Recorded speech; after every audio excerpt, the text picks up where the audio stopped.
Are you into rye whiskeys? If so, you're in for a treat as I dive into two of my favorite ryes. Stay tuned for the second day of the 12 Whiskeys of Christmas.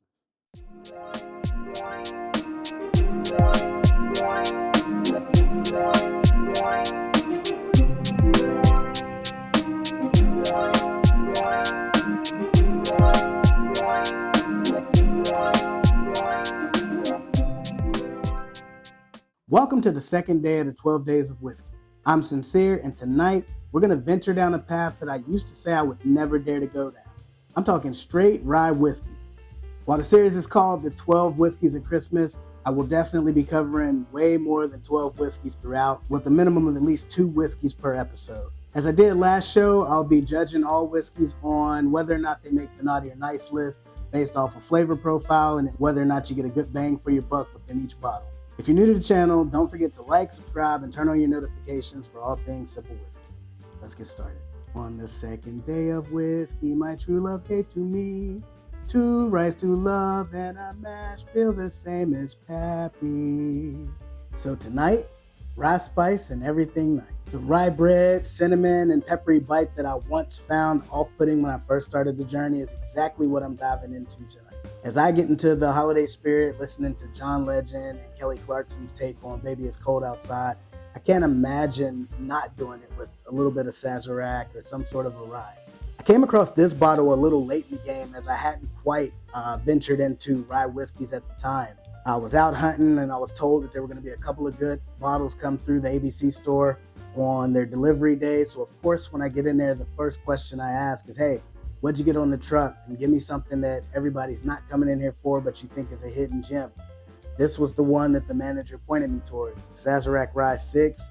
I had heard of it in a couple of videos from other YouTubers that I watch, but I had yet to really expand my palate into ryes. I think I had 3 rye whiskeys at the time. I did a video on them earlier. I'll link it in the comments below.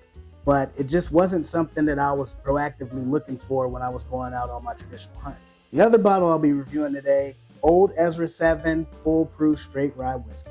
This spicy little bottle was one of the first rye whiskeys that I purchased, as well as one of the first allocated bottles I was able to pick up. This was in my early days of getting drop notifications, well before I knew what I was getting into by even stumbling upon this whiskey journey. Showing up hours after a drop nowadays would be unheard of. At least if I received the alert and had any real hopes of getting something simple. But you have to start somewhere, so knowing what I know now, obviously I have a whole different game plan and point of attack, but we'll go into that in another video. They say the devil is in the details, so let's get into the deets. I've never had any of the BTAC or Buffalo Trace Antique Collection bottles, but Daddy Saz or Sazerac 18 is one of those highly sought after 4-figure bottles if you find it online or aftermarket prices that only comes out once a year from Buffalo Trace Distillery. This is Baby Saz. This is at least 3 times younger than what the Sazerac 18 is, as well as a little less proofier and a lot less sought after, but still a high quality rye whiskey that I will go to on a regular basis. When you can try anything halfway decent for $25 or less, there's no reason not to pick it up. The mash bill on this is 51% rye, 39% corn, and 10% malted barley. Aged for 6 years in American white oak. Let me know in the comments below if you've had either the Sazerac 6 or the 18 and whether or not you enjoyed either. Old Ezra 7 Full Proof Straight Rye Whiskey. This is a blend of 2 high rye MGP mash bills. One has 95% rye and 5% malted barley. The other has 51% rye, 45% corn, and 4% malted barley. As for what percentage of each is used, that's undisclosed. Enough of the history lesson, let's get to sipping. All right, so for the Sazerac, on the nose, oh yeah, you get that rye pepperminty smell you get on a lot of these noses with rye. But then I get like a caramel and a honey as well. On the Old Ezra 7, the rye spice note on this is more like spearminty, almost like mint gum. Super sweet, but it gives you that pepperminty smell, but it's not a strong like a peppermint candy, but it's like the gum. And then you get like a citrusy note, like a rough citrusy note, kind of like an orange peel. Definitely get more ethanol on this one than I do the Sazerac. Given this is the first sip of the night, I'll start with the Sazerac, the lower proof. The light peppermint spice carries through to the palate and on the finish. I get a little bit of lemon, something sweet, kind of like the honey. Can't remember the brand, but it's the honey flavored cough drops that are extremely rich in honey. I get a honey, I get a little bit of lemon, and then I still get the experimenty, pepperminty taste on the finish. Let's see what I get on the Old Ezra 7. So a lot more of the rye spice on this one. Like a rye bread. That pepperminty taste I got on the first one too. All right, so I've added water to both. Let them sit, stir them up a little bit. Let's see what I get. So that's really sweet now. I know it had more of that spearminty, double mint type scent initially. I don't get that as much now. I definitely get more of the caramel and the honey. Definitely the honey. For the Old Ezra 7, typically when I put water in, it brings out a little bit more of a lighter note. This one gets a little more rich for some reason.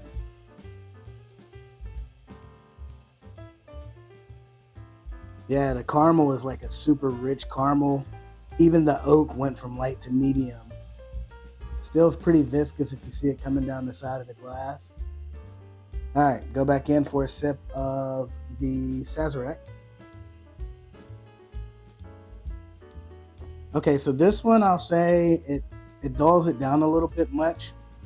If you're not a high rye kind of person, or if you're not used to a lot of rye spice, I recommend you put a cap full of water in it. But to me, that takes away a lot of the rye spice, and I get more of that lemon and honey coming through than I do of the rye spice. Now, earlier on, I probably would have preferred this, but now I think I'd rather have the full flavor or the full bodied flavor of it as opposed to it being opened up. Maybe I poured a little bit too much water in it, but I don't know. Let's try the Old Ezra 7. So similar with this one, the rye spice is nowhere near as bold, but it almost enhanced it to where that caramel note came through a little bit better. The oakiness on this is nowhere near as prevalent as it was when I had it the first sip. But overall, I do prefer this one with the water in it, and I don't prefer the Sazerac with the water in it.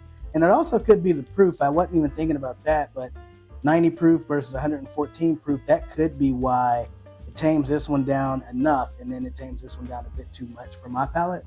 But either way, I like both of them. All right, so just like the last video, we're going to do the simple listing.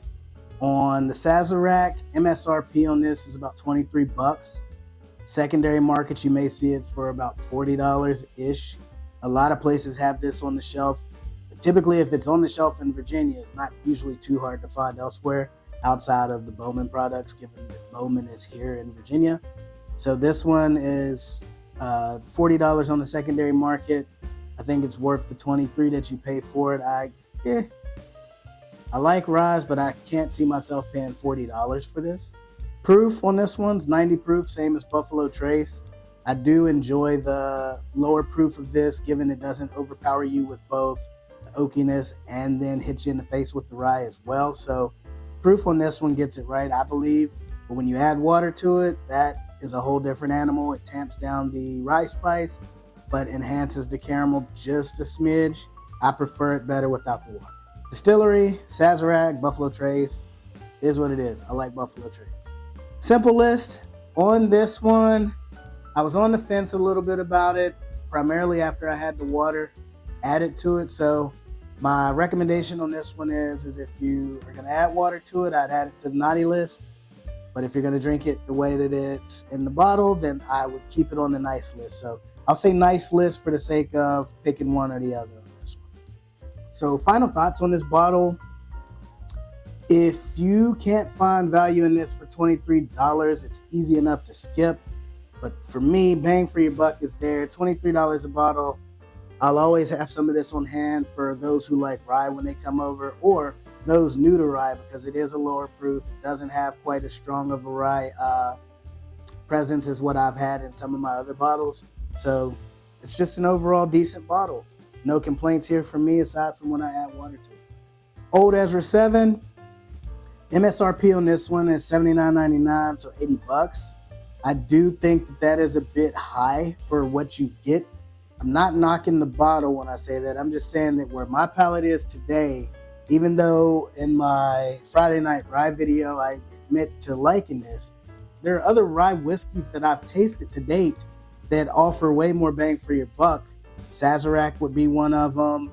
The Knob Creek rye that I have at 115 proof, it's right there on par proof-wise with this, but gives me a lot more complexity and a lot more unique flavors than just hitting me with a whole bunch of rye. I mean, I applaud the effort mixing two different rye blends. It's definitely unique in its own sense, but I will say $79.99 is a bit high for me on this one. Secondary pricing, I have seen it as high as $90. Granted, I think this to me would be a good $50 bottle. $90 is extremely high. I will never buy it at the secondary price. Proof, 114 proof, as I mentioned earlier. I do like the proofiness to this. I think that when you add the water, it does enhance the flavor more so than the Sazerac. So proof, I think that if you wanted to make a cocktail with this too, not for $70 a bottle, but or $80 a bottle, but if you did want to mix it in a cocktail, I think it would hold up really well, and some of those unique flavors with the two different rye blends would come through and give you a unique maybe whiskey sour or even an old fashioned. Distillery, this one is distilled at MGP but released by Lux Road Distillers. As for my naughty or nice list recommendation, for the first time in the history of the Cynple Whiskey show, we've been around for 4 months, this is going to have to be on the naughty list. And the main downside to this is, one, this shouldn't be an allocated bottle. I think that, I don't know if it's just not plentiful or what, but I know that when I go to West Virginia, I do see this on the shelves all the time. So one, it's allocated where I'm at, which that's a strike against me for the level of what you get. But two, $80 a bottle is a bit steep for this, in my opinion. I do believe that this will be a solid $50 bottle. But if you can go and get Sagamore or go and get the Knob Creek, both in the 50s, you could pick either one of those up instead of this and have just as good of an experience, if not better. Like all good things, this episode is now coming to an end. But good news is you have 10 more days of whiskey left to go. If you like this video, don't forget to like, subscribe, and turn on your notification bells again to stay up to date on all things Cynple Whiskey. Also leave a comment letting me know, one, if you've had either of these, or what rye do you prefer, especially during the holiday season. As we raise our glasses to my tacky light glow, let the holiday spirits flow, and may your whiskey adventures be as festive as these upcoming videos. Keep it simple, my friends. Cheers.